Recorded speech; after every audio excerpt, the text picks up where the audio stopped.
Life is complex. Join us for the simple gifts of wisdom, love, and delight in the written word.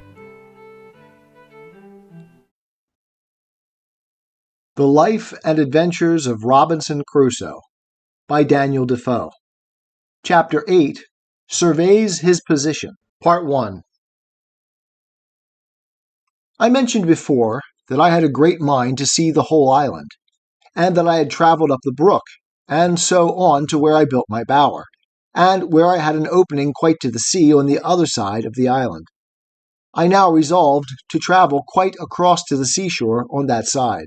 So, taking my gun, a hatchet, and my dog, and a larger quantity of powder and shot than usual, with 2 biscuit cakes, and a great bunch of raisins in my pouch for my store, I began my journey. When I had passed the vale where my bower stood, as above, I came within view of the sea to the west, and it being a very clear day, I fairly descried land.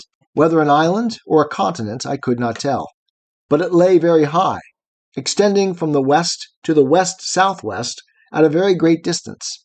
By my guess, it could not be less than 15 or 20 leagues off.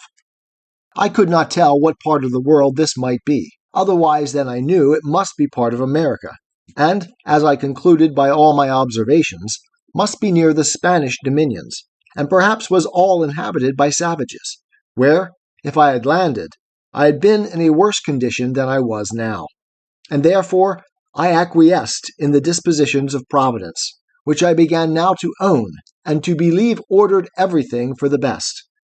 I say I quieted my mind with this, and left off afflicting myself with fruitless wishes of being there. Besides, after some thought upon this affair, I considered that if this land was the Spanish coast, I should certainly, one time or other, see some vessel pass or repass one way or other. But if not, then it was the savage coast between the Spanish countries and Brazils, where are found the worst of savages, for they are cannibals or men-eaters, and fail not to murder and devour all the human bodies that fall into their hands. With these considerations I walked very leisurely forward. I found that side of the island where I now was much pleasanter than mine. The open or savanna fields sweet, adorned with flowers and grass, and full of very fine woods. I saw abundance of parrots, and fain I would have caught one, if possible, to have kept it to be tame, and taught it to speak to me. I did, after some painstaking, catch a young parrot, for I knocked it down with a stick, and having recovered it, I brought it home. But it was some years before I could make him speak. However, at last I taught him to call me by name very familiarly.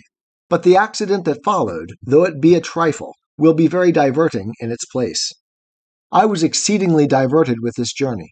I found in the low grounds hares, as I thought them to be, and foxes, but they differed greatly from all the other kinds I had met with, nor could I satisfy myself to eat them, though I killed several.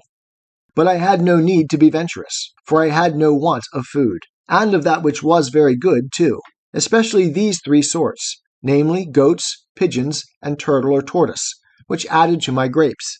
Leadenhall Market could not have furnished a better table than I, in proportion to the company, and though my case was deplorable enough, yet I had great cause for thankfulness that I was not driven to any extremities for food, but had rather plenty, even to dainties. I never traveled in this journey above 2 miles outright in a day, or thereabouts.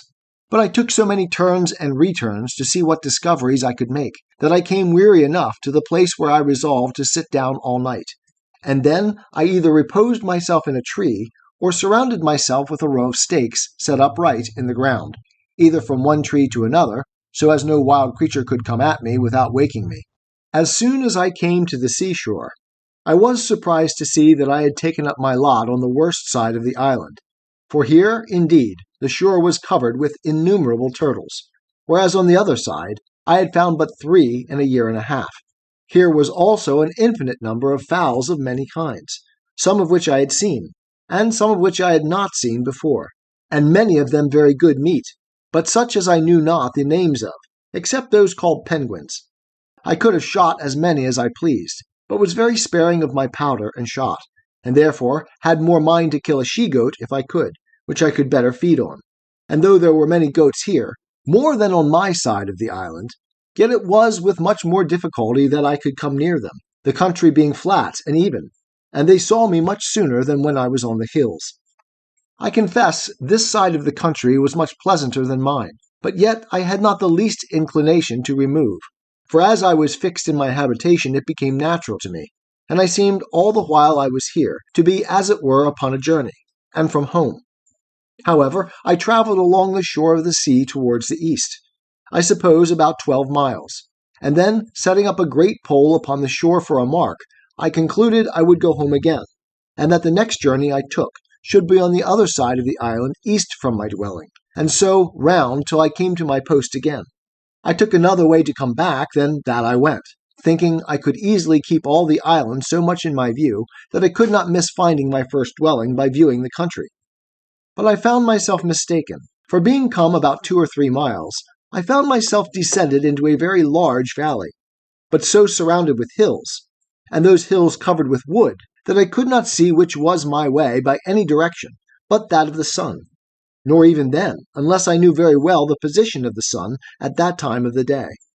It happened, to my misfortune, that the weather proved hazy for 3 or 4 days while I was in the valley, and not being able to see the sun, I wandered about very uncomfortably, and at last was obliged to find the seaside, look for my post, and come back the same way I went. And then by easy journeys I turned homeward, the weather being exceeding hot, and my gun, ammunition, hatchet, and other things very heavy. In this journey my dog surprised a young kid, and seized upon it, and I, running in to take hold of it, caught it, and saved it alive from the dog. I had a great mind to bring it home if I could, for I had often been musing whether it might not be possible to get a kid or two, and so raise a breed of tame goats, which might supply me when my powder and shot should be all spent.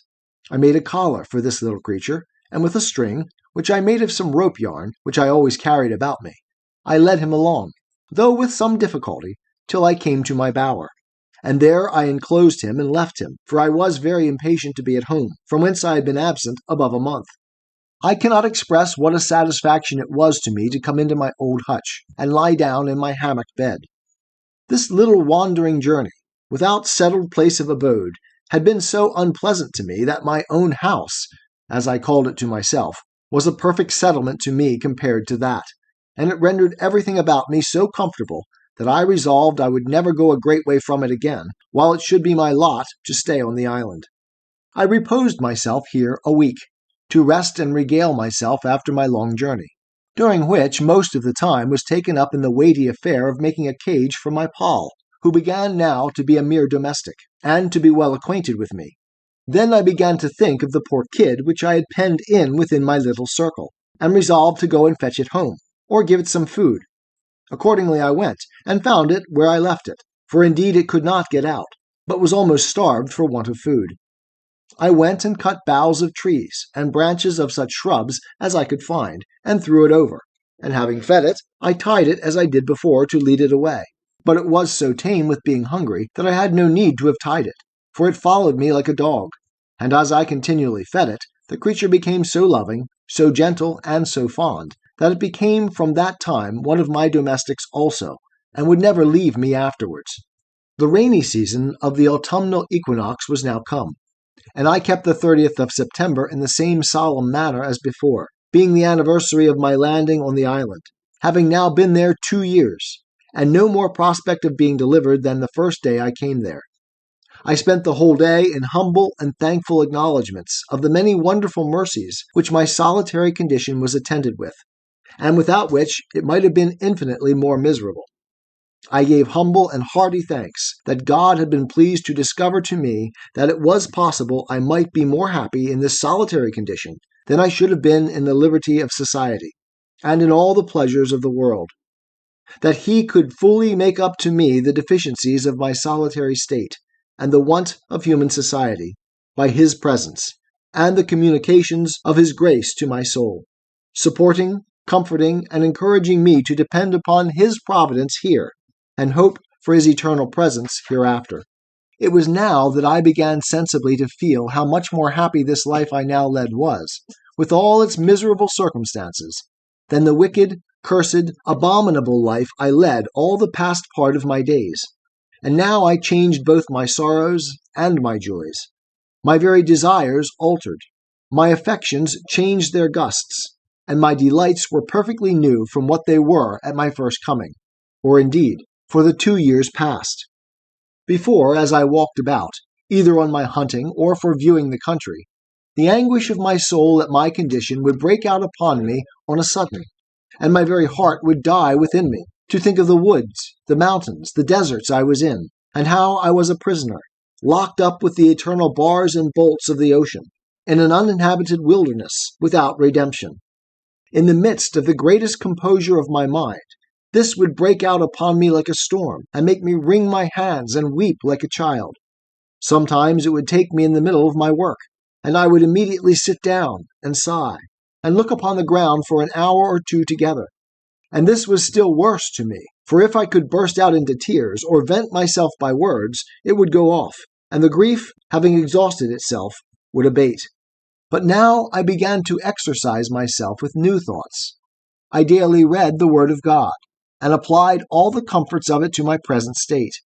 One morning, being very sad, I opened the Bible upon these words: "I will never, never leave thee, nor forsake thee." Immediately it occurred that these words were to me. Why else should they be directed in such a manner, just at the moment when I was mourning over my condition, as one forsaken of God and man? "Well then," said I, "if God does not forsake me, of what ill consequence can it be? Or what matters it, though the world should all forsake me, seeing, on the other hand, if I had all the world, and should lose the favor and blessing of God, there would be no comparison in the loss." The Life and Adventures of Robinson Crusoe by Daniel Dafoe. Chapter 8 Surveys His Position, Part 2. From this moment I began to conclude in my mind that it was possible for me to be more happy in this forsaken, solitary condition than it was probable I should ever have been in any other particular state in the world. And with this thought, I was going to give thanks to God for bringing me to this place. I knew not what it was, but something shocked my mind at that moment, and I durst not speak the words. "How canst thou become such a hypocrite," said I, even audibly, "to pretend to be thankful for a condition which, however thou mayest endeavor to be contented with, thou wouldst rather pray heartily to be delivered from?" So I stopped there, but though I could not say I thanked God for being there, yet I sincerely gave thanks to God for opening my eyes, by whatever afflicting providences, to see the former condition of my life, and to mourn for my wickedness, and repent. I never opened the Bible, or shut it, but my very soul within me blessed God for directing my friend in England, without any order of mine, to pack it up among my goods, and for assisting me afterwards to save it out of the wreck of the ship. Thus, and in this disposition of mind, I began my 3rd year. And though I have not given the reader the trouble of so particular an account of my works this year as the first, yet, in general, it may be observed that I was very seldom idle, but having regularly divided my time according to the several daily employments that were before me, such as, first, my duty to God, and the reading the Scriptures, which I constantly set apart some time for thrice every day. Secondly, the going abroad with my gun for food, which generally took me up 3 hours in every morning, when it did not rain. Thirdly, the ordering, cutting, preserving, and cooking what I had killed or caught for my supply. These took up great part of the day. Also, it is to be considered that in the middle of the day, when the sun was in the zenith, the violence of the heat was too great to stir out, so that about 4 hours in the evening was all the time I could be supposed to work in, with this exception, that sometimes I changed my hours of hunting and working, and went to work in the morning, and abroad with my gun in the afternoon. To this short time allowed for labor, I desire may be added the exceeding laboriousness of my work, the many hours which, for want of tools, want of help, and want of skill, everything I did took up out of my time. For example, I was full 42 days in making a board for a long shelf, which I wanted in my cave, whereas 2 sawyers, with their tools and a saw pit, would have cut 6 of them out of the same tree in half a day. My case was this. It was to be a large tree which was to be cut down, because my board was to be a broad one. This tree I was 3 days in cutting down, and 2 more cutting off the boughs, and reducing it to a log or piece of timber. With inexpressible hacking and hewing, I reduced both the sides of it into chips, till it began to be light enough to move. Then I turned it, and made one side of it smooth and flat as a board from end to end. Then, turning that side downward, cut the other side till I brought the plank to be about 3 inches thick, and smooth on both sides. Anyone may judge the labor of my hands in such a piece of work. But labor and patience carried me through that, and many other things. I only observe this in particular to show the reason why so much of my time went away with so little work, namely, that what might be a little to be done with help and tools was a vast labor, and required a prodigious time to do alone, and by hand. But notwithstanding this, with patience and labor, I got through everything that my circumstances made necessary to me to do, as will appear by what follows. I was now, in the months of November and December, expecting my crop of barley and rice. The ground I had manured and dug up for them was not great, for as I observed, my seed of each was not above the quantity of half a peck, for I had lost one whole crop by sowing in the dry season. But now my crop promised very well, when on a sudden I found I was in danger of losing it all again by enemies of several sorts, which it was scarcely possible to keep from it. As, first the goats, and wild creatures which I called hares, who tasting the sweetness of the blade, lay in it night and day, as soon as it came up, and eat it so close that it could get no time to shoot up into stalk. This I saw no remedy for, but by making an enclosure about it with a hedge, which I did with a great deal of toil, and the more because it required speed. However, as my arable land was but small, suited to my crop, I got it totally well fenced in about 3 weeks' time, and shooting some of the creatures in the daytime, I set my dog to guard it in the night, tying him up to a stake at the gate, where he would stand and bark all night long. So in a little time the enemies forsook the place, and the corn grew very strong and well, and began to ripen apace. But as the beasts ruined me before, while my corn was in the blade, so the birds were as likely to ruin me now, when it was in the ear. For going along by the place to see how it throve, I saw my little crop surrounded with fowls, of I know not how many sorts, who stood, as it were, watching till I should be gone. I immediately let fly among them, for I always had my gun with me. I had no sooner shot, but there rose up a little cloud of fowls, which I had not seen at all, from among the corn itself. This touched me sensibly, for I foresaw that in a few days they would devour all my hopes, that I should be starved, and never be able to raise a crop at all. And what to do I could not tell. However, I resolved not to lose my corn if possible, though I should watch it night and day. In the first place, I went among it to see what damage was already done, and found they had spoiled a good deal of it. But that as it was yet too green for them, the loss was not so great, but that the remainder was likely to be a good crop, if it could be saved. I stayed by it to load my gun, and then coming away, I could easily see the thieves sitting upon all the trees about me, as if they only waited till I was gone away. And the event proved it to be so, for as I walked off, as if I was gone, I was no sooner out of their sight than they dropped down one by one into the corn again.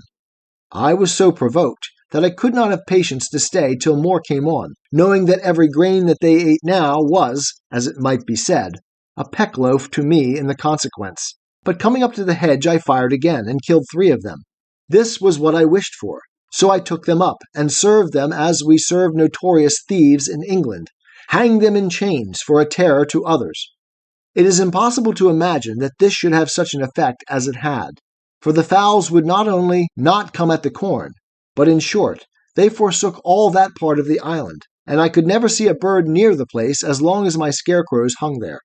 This I was very glad of, you may be sure, and about the latter end of December, which was our second harvest of the year, I reaped my corn. I was sadly put to it for a scythe or sickle to cut it down, and all I could do was to make one, as well as I could, out of one of the broadswords, or cutlasses, which I saved among the arms out of the ship. However, as my first crop was but small, I had no great difficulty to cut it down. In short, I reaped it in my way, for I cut nothing off but the ears, and carried it away in a great basket which I had made, and so rubbed it out with my hands. And at the end of all my harvesting, I found that out of my half peck of seed I had near 2 bushels of rice, and about 2 bushels and a half of barley, that is to say, by my guess, for I had no measure at that time. However, this was a great encouragement to me, and I foresaw that, in time, it would please God to supply me with bread. And yet here I was perplexed again, for I neither knew how to grind or make meal of my corn, or indeed how to clean it and part it, nor, if made into meal, how to make bread of it, and if how to make it, yet I knew not how to bake it. These things being added to my desire of having a good quantity for store, and to secure a constant supply, I resolved not to taste any of this crop, but to preserve it all for seed against the next season, and in the meantime to employ all my study and hours of working to accomplish this great work of providing myself with corn and bread. It might be truly said that now I worked for my bread.